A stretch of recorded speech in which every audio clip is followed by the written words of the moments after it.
અમદાવાદમાં ક્યારે અટકશે હત્યાનો સિલસિલો? કેમ આરોપીઓ આટલા બેફામ બન્યા છે કે તેઓ જાહેરમાં લોકોની હત્યાઓ નિપજાવી રહ્યા છે? કેમ આરોપીઓમાં પોલીસનો ડર રહ્યો નથી? તેને લઈને લોકોમાં એક સવાલ ઉઠતો દેખાઈ રહ્યો છે અને આ વચ્ચે કૃષ્ણનગર વિસ્તારમાં લૂંટ વિથ હત્યાની ઘટના સામે આવી છે, જેમાં 3 જેટલા આરોપીઓએ એક વ્યક્તિની હત્યા કરીને તેમની હોટલમાંથી રોકડ રકમની લૂંટ ચલાવી છે. આ મામલે કૃષ્ણનગર પોલીસે તપાસના ચક્ર ગતિમાન કર્યા છે. ત્યારે શું સમગ્ર વિવાદ હતો, વિગતે વાત કરીએ.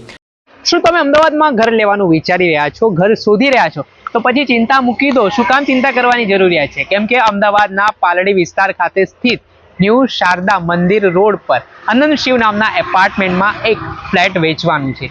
3 BHK આ ફ્લેટ છે, તેની અંદાજિત કિંમત 85 લાખ રૂપિયાની આસપાસ છે. અને તમે એમાં પણ ચિંતા કરવાની જરૂરિયાત નથી, તમને ફૂલ્લી ફર્નિશ આ વસ્તુઓ મળવાની છે. એટલે અને કપડાં અને વાસણો લઈને સીધા તમને અહીંયા રહેવા માટે જવું છે. અને બીજી ખાસિયત હું આ ફ્લેટની બતાવવા માંગીશ કે આનંદ શિવ જે એપાર્ટમેન્ટ છે ત્યાંથી 50 મીટરના અંતરે ભીમનાથ મહાદેવનું મંદિર આવેલું છે.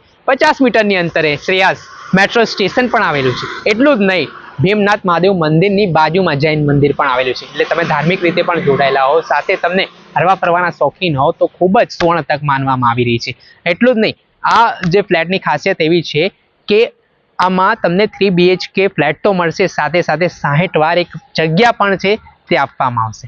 આજે જ આ સ્ક્રીન ઉપર દેખાઈ રહેલા નંબર ઉપર સંપર્ક કરીને વધુ વિગતો મેળવો. નમસ્કાર દર્શક મિત્રો, સ્કાયનેટ મીડિયામાં આપનું સ્વાગત છે. હું છું ફૈઝાન. અમદાવાદમાં અલગ અલગ વિસ્તારોમાંથી અવારનવાર હત્યાની ઘટનાઓ આપણે સાંભળી રહ્યા છે, જે લોકોની સુરક્ષા સામે એક મોટો સવાલ ઉઠાવી રહી છે.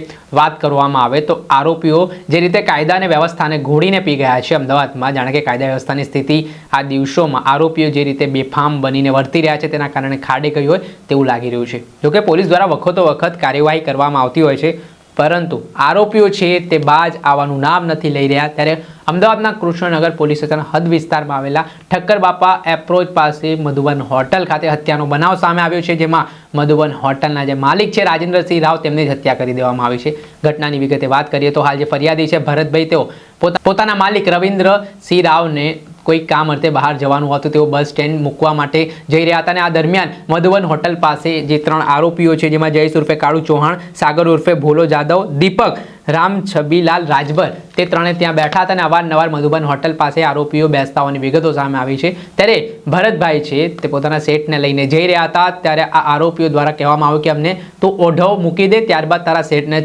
તને જ્યાં મૂકવું હોય ત્યાં મૂકી દેજે. આ પ્રકારે વાત થઈ, જેમાં આ બાબતે ફરિયાદી છે તેમના દ્વારા કહેવામાં આવ્યું કે પહેલાં મને મારા સેટને મૂકી લેવા દો, પછી તમને હું મૂકી આવીશ. તો તેને જ લઈને બોલાચાલી થઈ, વિવાદ થયો અને રાજેન્દ્રસિંહ રાવ નામના જે આ મધુબન હોટલના માલિક છે તે વચ્ચે આવ્યા. તેમણે આરોપીઓને સમજાવવાનો પ્રયાસ કર્યો અને સાથે ગાળાગાળી બાદ ઝપાઝપીના દ્રશ્યો પણ સર્જાયા, જેમાંથી 3 આરોપીમાંથી એક આરોપી દ્વારા પોતાના ખિસ્સામાં રહેલી જે છરી હતી તે છરી વડે રાજેન્દ્રસિંહ રાવ ઉપર સીધો ઘાતકી હુમલો કરી દીધો. આ ઘટનામાં રાજેન્દ્રસિંહ રાવને ગંભીર ઇજાઓ પહોંચી હતી. તેમને સારવાર માટે ઝાયડસ હોસ્પિટલ ખાતે ખસેડવામાં આવ્યા હતા, પરંતુ ફરજ પરના તબીબે મૃત જાહેર કર્યો હતો. આ મામલામાં જે હોટલના કર્મચારી છે તેમના દ્વારા કૃષ્ણનગર પોલીસ સ્ટેશન ખાતે ફરિયાદ નોંધાઈ હતી. ત્યાં કૃષ્ણનગર પોલીસે જે આરોપીઓ છે તેમના વિરુદ્ધ હત્યા તેમજ લૂંટ સહિતની અલગ અલગ કલમો હેઠળ ગુનો નોંધીને આરોપીઓને ગણતરીના કલાકોમાં પણ ઝડપી પાડ્યા હોવાની વિગતો સામે આવી છે અને આરોપીઓ ગુનાહિત ઇતિહાસ ધરાવતા હોવાની પણ વિગતો મળી રહી છે. દર્શક મિત્રો, સ્કાયનેટ મીડિયાને આપ લાઇક કરી લો, સબસ્ક્રાઇબ કરી લો અને શેર કરવાનું ભૂલતા નહીં.